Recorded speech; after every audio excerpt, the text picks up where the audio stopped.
안녕하세요. 원생이가 알려줄게요. 네, 원생입니다. 오늘은 지난 시간에 이어서 제가 SK 바이오사이언스 면접 당시에 했던 질문과 답변에 대해서 가져왔어요.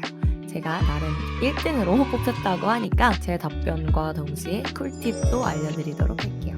시작해보겠습니다. 먼저 회사 내 적응도를 가늠하기 위한 질문이 들어왔어요. 질문, 나이가 있는 편인데 본인보다 어린 사람들이 상사이면 불편하지 않겠냐? 답변, 제가 연구실 생활을 하면서 학부 연구생들, 제 후배들을 가르쳐야 한 적이 있었는데 그때에도 친구들이 더 좋은 의견을 내면 그게 맞는 것 같아 하면서 쉽게 받아들이곤 했습니다. 저는 나이는 관계없이 배울 것이 있는 사람에게서는 무엇이든 배우려고 노력하는 사람입니다. 저는 이 질문이 왜 나왔나 사실 궁금했었거든요. 처음에는 좀 당황하기도 했습니다. 제가 재수를 한 것도 아니고 휴학을 한 1년 정도만 했어서 그렇게까지 또래에 비해 나이가 많은 편은 아니었어요.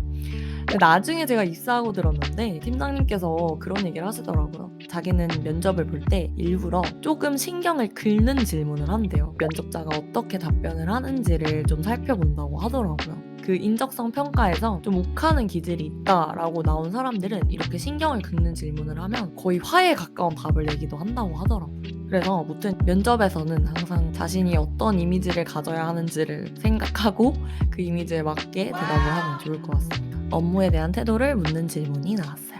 질문, 회사에서 어떤 걸 꼭 해보고 싶은가? 답변, 뭐뭐뭐뭐를 해서 이상 단계 효율을 극대화시키겠다. 대략 엄청나게 큰 꿈을 말했습니다. 질문, 사실 그렇게 대단한 일을 못할 수도 있고 사실상 회사에서는 반복적인 일들이 많을 텐데 그 부분은 괜찮겠냐? 답변, 대학원 생활을 제가 했다 보니 하나의 피규어, 하나의 결과가 나오기 위해서는 많은 반복적인 작업과 실패를 겪는다는 걸 잘 알고 있습니다. 어떤 목표를 성취하기 위해서는 불가피한 과정이라 생각하기에 그 지점에 대해서는 익숙하게 받아들이고 있습니다. 지난 시간에 이어서 말씀드리는 건데 제가 이 앞에 두 가지 질문에 대해서 답변을 할 때 yes or no로 답변하고 끝내지 않았어요. 그러니까 사실 그렇게 대답하기 쉬운 질문들이었어요. 위에 상사가 너보다 나이가 어린데 불편하지 않겠냐? 불편하지 않을 것 같습니다. 끝. 이렇게 할 수도 있고 반복적인 일을 하는데 괜찮겠냐? 네, 저는 열심히 할 수 있습니다. 이렇게 할 수도 있었지만 면접에서 가장 중요한 거는 내가 사람들한테 설득력 있게 대답을 하는 거예요. 이 대답이 근거를 제시할 수 있어야 되고 그 근거로 가장 쉬운 방법은 내 경험을 제시하는 겁니다. 그래서 저는 대학원 생활 때 했던 경험들을 끊임없이 녹여내서 설득을 한 거죠. 다음 질문으로 넘어갈게요. 실제 인성에 대한 질문. 동아리를 되게 많이 하신 것 같은데 지금도 지속적으로 참여하고 연락을 하시냐? 답변. 코로나 시국이라서 단체 모임을 자주 못 가지긴 했으나 개인적으로 연락하면서 소규모로는 계속 만나고 있습니다. 협력도에 대한 질문. 협력하는 게 좋냐? 혼자 일하는 게 좋냐? 답변. 저는 협력하면서 일하는 편이 혼자 일하는 것보다 더 효율적이라고 생각합니다. 왜냐하면 제가 학부 시절에는 스터디를 한 공부를 해야 했는데 제가 미처 보지 못한 것들을 다른 팀원들이 챙겨줌으로써 보충할 수 있었습니다.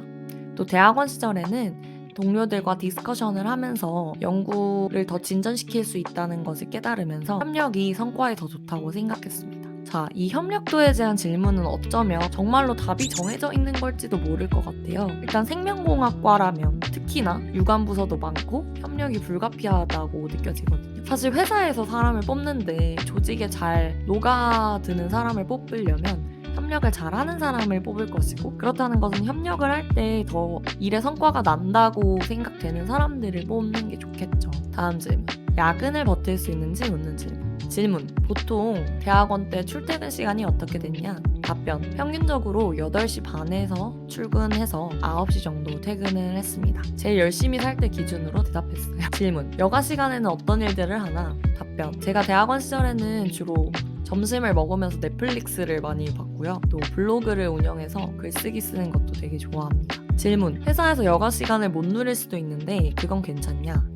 답변. 대학원생 때 바쁜 시절에는 점심시간에도 논문을 읽거나 유튜브로 실험 영상을 보면서 밥을 먹기도 했습니다. 그래서 앞서 말씀드렸던 넷플릭스를 못 보기도 했는데요.